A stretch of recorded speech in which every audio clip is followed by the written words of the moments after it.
The classic prediction of the minimum wage is that it raises the price of labor above its competitive level, and therefore you would want less labor, ergo people would lose jobs.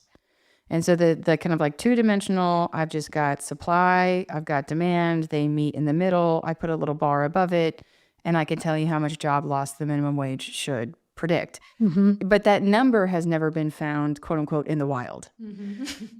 And there are still these like really large predictions that the minimum wage should eliminate jobs.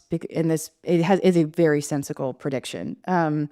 But we haven't really seen it in real life. And I think that the best way to explain it is that the minimum wage absolutely destroys jobs. That is how it is a bar on employment contracts of a certain nature. Those jobs are eliminated from our economy. They don't exist anymore because they're supposed to be illegal. However, that does not necessarily lead to an immediate drop in employment. And the way that you reconcile these things is that, of course, it eliminates jobs, but those jobs are immediately replaced by ones that are now legal, right? The wage is higher. And then in the long term, that can lead to declines in employment or labor demand of, say, those particular types of jobs.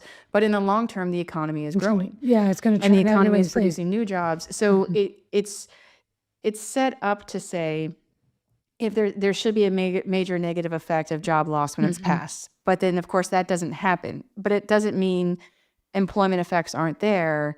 You're really looking for the wrong thing at the wrong time. And because you've phrased it this way, you've made it sound like the minimum wage is a job killer, which is, of course it is, but it's not an employment reducer.